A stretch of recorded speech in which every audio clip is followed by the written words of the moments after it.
दोस्तों मैं हूं दिनेश किवोरा। न्यूज़ टाइम में आपका स्वागत है। बांग्लादेश के संदर्भ में वहां पे अब केसेस की संख्या ऑलमोस्ट 12,000 के आसपास हो गई है। डेथ भी 200 के करीब होने जा रही हैं। हालांकि पूरी दुनिया में करीब 36 लाख लोग इस टाइम कोरोना से पीड़ित हैं और करीब बहुत सारी डेथ हो गई, 2.5 लाख से ज़्यादा हो चुकी हैं। हालांकि रिकवरी 12 लाख से ऊपर हो चुकी है। लेकिन इन हालातों में अब बांग्लादेश के अंदर इकॉनमी को कैसे हैंडल किया जाए, इस पर चर्चा बहुत ज़ोर शोर से चल रही है।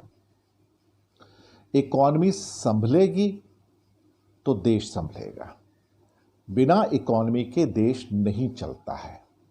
लोगों को रोज़ी चाहिए, रोटी चाहिए और साथ में उनको कारोबार चाहिए, नौकरी चाहिए। ये सब चीज़ें एक डीप रिसेशन के टाइम में कैसे आएंगी? ऊपर से हेल्थ का जो क्राइसिस है वो भी बढ़ता जा रहा है। हालांकि अभी तक बांग्लादेश ने अच्छे ढंग से हैंडल किया, लेकिन अब चीज़ें एक्सपेंड हो रही हैं। इंडिया में भी एक्सपेंड हो रही हैं। 50,000 से ज़्यादा केस हो गए हैं, करीब 1700-1800 डेथ भी हो गई हैं। तो अब इंडिया में भी अभी एक्सप्लोड हो रहा है।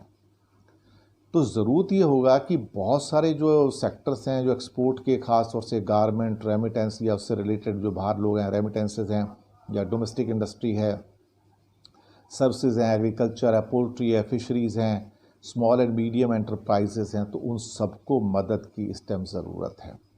अब यहाँ पे 4 एरिया सजेस्ट किए गए हैं एक्सपर्ट्स के द्वारा कि जिनके ऊपर डिपेंड करके इस बुरे वक्त से निकला जा सकता है। तो पहला स्टेप जो उन्होंने बताया है कि जो इमीडिएटली वो सारा प्रोजेक्ट्स जो कि कम इम्पॉर्टेंट है सरकार के अंदर, इम्पॉर्टेंस की बात नहीं करो, कम इम्पॉर्टेंट है और शायद जिसको पोस्टपोन किया जा सकता है, तो उनको या तो कैंसिल कर दो या पोस्टपोन कर दो। ये पहला स्टेप होगा। दूसरा स्टेप, वर्ल्ड बैंक, IMF और ADB से या AIIB से या किसी और इंस्टीट्यूशन से जितनी मदद मिल सकती है उतनी ले लो, क्योंकि अभी भी बांग्लादेश का डेट टू GDP 30% है और ये आराम से उसको हैंडल कर पाएगा। जबकि इंडिया का डेट टू GDP करीब 70 से 80% है, अमेरिका का 200% है, बहुत सारे देशों का इससे भी ज़्यादा है, मैं आपको बताऊं। तो उस मामले में बांग्लादेश ऑलरेडी कंफर्टेबल पोजीशन में है और $33 बिलियन का फॉरेक्स भी उनके पास है, यानी कि फॉरेन रिजर्व उनके पास है। तीसरा स्टेप, उन्हें क्या करना चाहिए? बैंकिंग सेक्टर की जो बोरोइंग की जो लिमिट्स है वो बढ़ानी चाहिए ताकि वो बोरो कर सकें। इस बोरोइंग कॉशन के साथ होगा, लेकिन इस बोरोइंग से थोड़ा सा सिचुएशन को हैंडल करने में आसानी होगी। चौथा,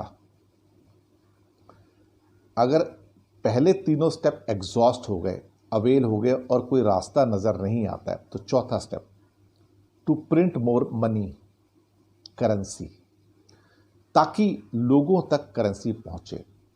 उससे होगा क्या कि इन्फ्लेशन बढ़ेगा, महंगाई बढ़ेगी, पर कुछ ना कुछ तो लोगों को राहत मिलेगी। अगर सरकार के पास ये अधिकार है कि वो करेंसी प्रिंट कर सकती है और लोगों की पॉकेट तक पहुंचा सकती है, और फिर ये तो सुपर इमरजेंसी मेजर है, ये कोई नॉर्मल मेजर तो है नहीं, तो इस हालात में ये लास्ट का मेजर होगा कि प्रिंट मोर मनी। तो देखते हैं, ये अच्छे सजेशंस हैं और मुझे लगता है कि ये बांग्लादेश सरकार की टेबल पर भी होंगे और वो उसको गौर से देख रहे होंगे और देख रहे होंगे कौन कौन से पहले हमारे एवेन्यूज़ इसको एग्जॉस्ट करना है, और जब कोई बाकी नहीं बचेगा तो उस टाइम फिर करेंसी प्रिंटिंग के अंदर जाना पड़ेगा। तो ये 4 स्टेप जो है बहुत सारे जो इकोनॉमिस्ट हैं उन्होंने सजेस्ट किए हैं।